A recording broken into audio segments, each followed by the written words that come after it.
Chapter 4. Let Go and Let God. Let go and let God. How many times have you been faced with what appeared to be an insurmountable problem, and you silently wished you could turn it over to somebody else for a solution?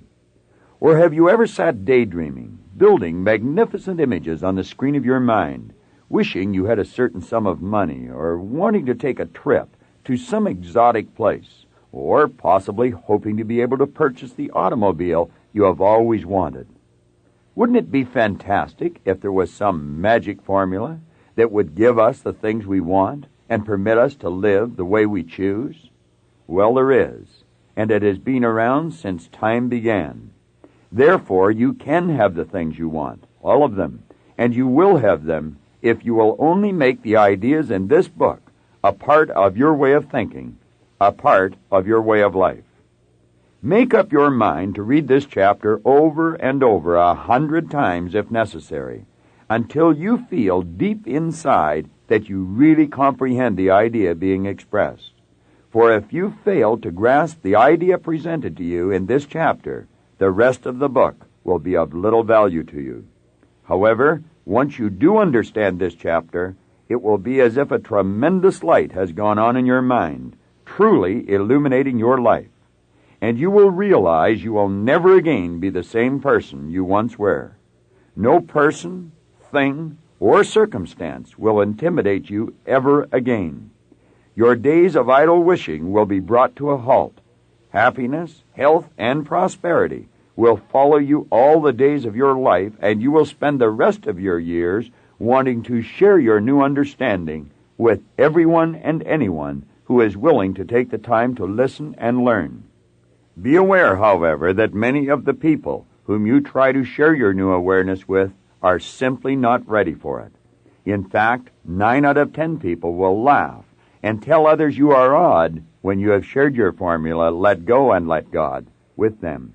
You must realize this because the vast majority of people whom you encounter every day treat God like some cosmic bellboy who is supposed to run and fetch and then deliver. These individuals erroneously believe that merely because a person verbalizes certain thoughts in their mind, God, please get me this, God, give me that, they will receive what they have asked for. But unfortunately, these people do not understand the true nature of prayer, and what is even more tragic, they don't even know that they don't know. Potential is everywhere, always. Understand this. Everything which you see in this universe, yourself included, is nothing but the expression of an infinite power. This power is forever flowing into and through you. Scientists will tell you that everything is energy. I choose to say that everything is spirit. Let go and let God. For centuries, there has been a select group of people who are the real thinkers. These individuals have always known there is a power which permeates, penetrates, and fills the inner spaces of the cosmos, and that everything you see around you is an expression of that power, and so is everything which you feel. The power operates in a very precise manner, which is generally called law. I choose to call it God. Others may speak of it as love, divine mind, divine intelligence, Jehovah, Lord, Father, first cause, as well as a whole host of other synonymous names. But it doesn't really matter what you call it, because the important thing to bear in mind, and anyone of understanding will readily admit this fact, is that it is the power that doeth the work. In other words, everything comes from one source, and that source power always flows and works to and through the individual. That is you. Stated slightly differently, the image that you have formed can only come to you on the physical plane of life, your results, in one way, and that way is by law and through faith. The Mormon religion has a scripture in its Doctrine and Covenants which demonstrates this point extremely well. And although I am not a Mormon myself, I have grown to love these lines. There is a law irrevocably decreed in heaven before the foundations of this world, upon which all blessings are predicated. And when we obtain any blessing from God, it is by obedience to that law upon which it is predicated. That is from D&C 130, 20, and 21. The more you study this scripture, the more you will appreciate just how perfect it is. The more you understand its truth, the easier it will be for you to improve the quality of your life. Clarence Smithson's story. A number of years ago, when I was working in Chicago, Illinois, I became close friends with a man by the name of Clarence Smithson.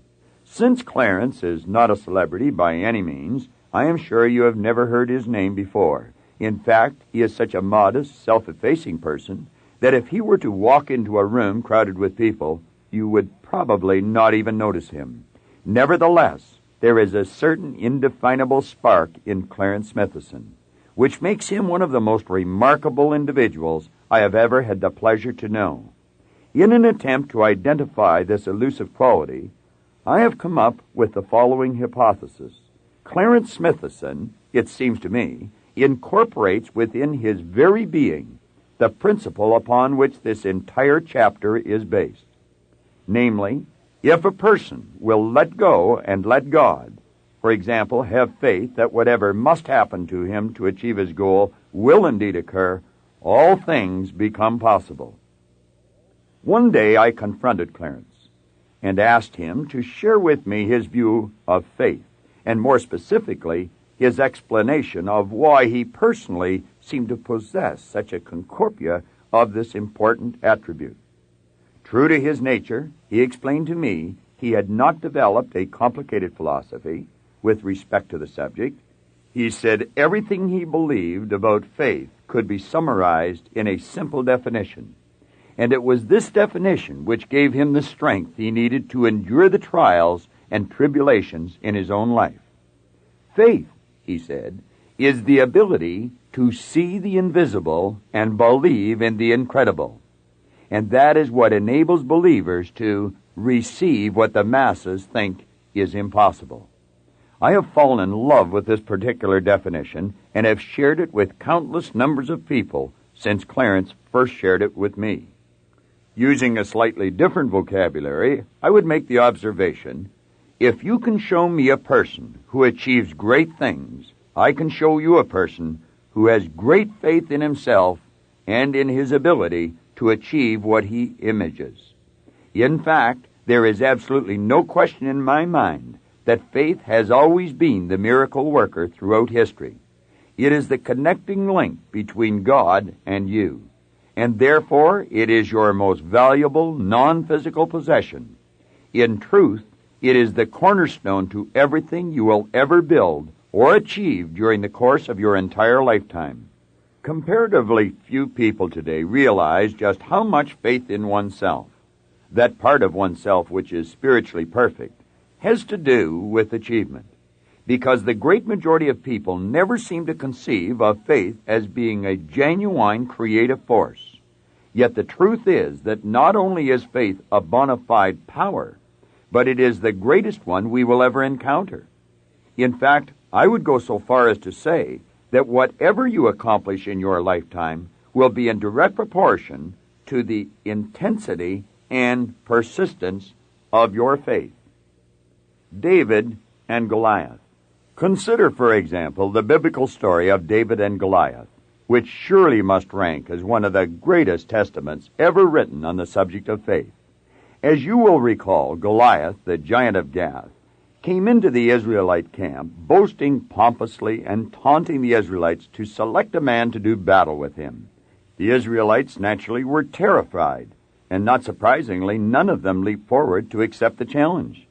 Some time later, however, when Goliath returned to reiterate his challenge, David, an Israelite youth, overheard the giant's obnoxious boasting, and he stepped forward to pick up the gauntlet.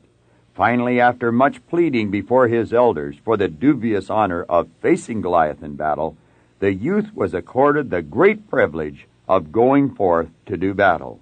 The elders insisted, however, that David clothe himself in heavy protective armor. They also gave him a sword with which to smite his powerful adversary. But David said, I am not used to these things. I cannot fight with these handicaps. These are not my weapons. I have other weapons with which to fight the giant. So he stripped himself of all his armor and went into battle with no weapon other than a simple slingshot and a few pebbles which he had gathered from the nearby brook. When the giant leader of the Philistines, protected as he was with armor from head to toe, armed with mighty weapons, and preceded by his shield-bearers, saw the unarmed, unprotected Israelite youth approaching, he was infuriated. He said to David, Come to me, and I will give thy flesh unto the fowls of the air, and to the beasts of the field. Young David, however, never one to be intimidated, answered the giant, saying, Thou comest to me with a sword, and with a spear, and with a shield. But I come to thee in the name of the Lord of hosts, the God of armies of Israel, whom thou hast defied. This day will the Lord deliver thee into mine hands. While the giant Goliath placed his faith in physical objects like armor, swords, and shields, David placed his solely in an unseen God. The result? The young Israelite shepherd defeated his far mightier foe with nothing save a single stone from his sling. David struck Goliath, and the giant fell lifeless to the ground. By accepting the principle, let go and let God, and believing that whatever must happen for you to reach your goal will happen, like David, you too will successfully conquer the giant in your life. For example, you will witness the physical manifestation of your image and in the proper time. You see, the trouble with those of us who fail to achieve what we desire is not that we lack the ability to do so, but that we lack the faith implicit in the let go and let God principle, which dictates whatever is necessary for us to reach our goal will indeed occur. We do not believe we can simply tap into the great spiritual reservoir that lies within us to make connection with divine force, all supply, or whatever else you wish to call the power which sustains each one of us. However, if you fail to make this connection in your own mind, or if you lack the divine self-confidence born of faith in omnipotence, you will never be what you long to be, or have what you rightfully deserve to have. All of your prayers will return to you unanswered.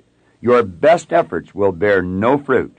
Your negative attitudes will thwart the realization of your goal. For a mind saturated with fear of failure or images of unwanted results can no more accomplish, create, or produce anything of value than a stone can violate the law of gravitation by flying upwards in the air. You must realize the Creator does not alter the law of gravitation to accommodate a person who walks off the roof of a house, even though the person may do it unconsciously or in a drugged state.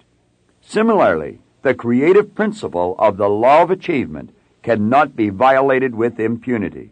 Therefore, you will achieve what you desire, be what you long to be, only when you become obedient to that inexorable law of life. To recapitulate, the first step in the creative process is to relax and see yourself already in possession of the good that you desire. Build the image. The second step is to let go and let God. In working with Spirit, it helps to focus on the truth that Spirit is in all places at all times. Since this is so, it follows that you possess the godlike ability to tap into positive thoughts anytime you wish and anywhere you choose. Moreover, once you become aware of your kinship with the creative power, that you are in truth a child of Spirit, you cannot possibly be anything other than positive, forceful, radiant, and self-reliant in your dealings with the world, a conqueror of those forces which would attempt to drag you down or hold you back. Once this happens, all the forces in the universe will come together to help you reach your goal, or the manifestation of your image. Finally, gaining the understanding that you are a vital part of the great creative force of the universe, and are a living part of eternal Spirit, will ultimately transform the results that you are achieving in your life every day. Another thing you should know about spirit is that it is a power which is forever flowing into and through you. We also call this power thought. But as spirit or thought flows into you, you choose the image you will then form with it. Experiment for yourself. Sit back, relax, and then become fully aware of this great creative capacity. You can actually form one image or picture after another on the screen of your mind. Images of things which already exist physically, like your car, your home, your place of business, or images of things that do not yet exist, such as your short-term and long-term goals. But the point I want to impress upon you now is that although spirit is the very essence of your being, it will never move into form or into an image without your assistance. So those people who sit back and do nothing, saying, "God will look after me," are just fooling themselves. For since it is true that God helps only those who first help themselves, it follows that you must always do your part to start the creative process in motion. You must always build the image and know in your heart the image will materialize. You must come to look upon God as being a great, unseen force which inhabits every fiber of your being. And you must also understand that the instant you form the image in your mind, God will go to work in God's perfect way and move you into an entirely new vibration. For example, you will begin to feel different. So always remember, the new feeling coming over you is really God at work. And although you may sometimes express your elation by saying you feel enthusiastic, remember, the word enthusiasm is just a derivation from the early Greek entheos, meaning in God. Your enthusiastic attitude will, in turn, cause your actions to change, and you will start behaving differently. Moreover, not only will you begin to act differently yourself, but because of the new vibration you are in, you will begin to gravitate towards and attract to you other like-minded people. Strange and wonderful things will begin to happen to you, and with such regularity that you will be at a loss to explain or even comprehend what is going on. So don't even make the attempt. Just understand it is God's way, or the way of the creative force, and accept the good as it comes and expect more of the same in the future. The skeptics will begin to say, "You are just lucky," and you should let it go at that. For as long as you continue to hold the image in your mind of the good you desire, you will always be rewarded. Just have faith that what should happen must happen, and in the right time it will happen. Always remember that the image which you keep affirming in your heart, or your subconscious mind, is being impressed upon spirit, and spirit has the ability to convert your present dreams into your future reality. On the surface, it might appear from time to time that things are not going well, and you may begin to worry you are moving in the wrong direction. But let me assure you, this will not be the case, as long as you keep the image of the good you desire firmly planted in your subconscious mind. For if you do this, you will continue to move in the only direction in which you can move in order to get to where you want to go.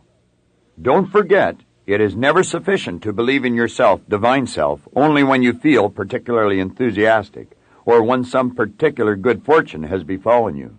It is never adequate to have faith sporadically, to get enthusiastic over your prospects, and then to undermine all of your mental kingdom. It won't do to keep dropping down again and again, like the frog trying to get out of the well, but is feeling weaker and more discouraged after each fall. Any person who starts that type of process in motion is letting go of his image of prosperity and is using his creative powers to build images of poverty instead. And as we have already said, God, being a just power, will always give you exactly what you have asked for. But always bear in mind, it is your innermost thoughts and images you are requesting, not the words to which you might only be paying lip service. Therefore, make it a habit to begin and end each day with a declaration of faith in yourself, your divine self, and in the power, whatever you choose to call it. Guard this faith zealously, as you would your most precious possession, and ensure that it never be imperiled by weak, downhearted, and negative thoughts. Doubts, fear, pessimism, and negative thinking poison the very source of life. They sap energy, enthusiasm, ambition, hope, faith, and everything else which makes life purposeful, joyful, and creative. You must consciously entertain only the mental allies of your ambition, and those attributes which will help you realize the manifestation of your goal. For when you are firmly grounded in faith, negative thoughts will have no power over you, because they will not be in harmonious vibration with your new image. You will be mentally strong through the conscious awareness of the God or power within you. When times get tough. When things get tough, you must get tougher, and you can. As Dr. Robert Schuller said, tough times never last, but tough people do. So if you find your faith slipping, or you find yourself running low on this great motor power which accomplishes so many wonderful things, you can do something about it. The following exercise works for me. It has for years, and I know it will work for you too.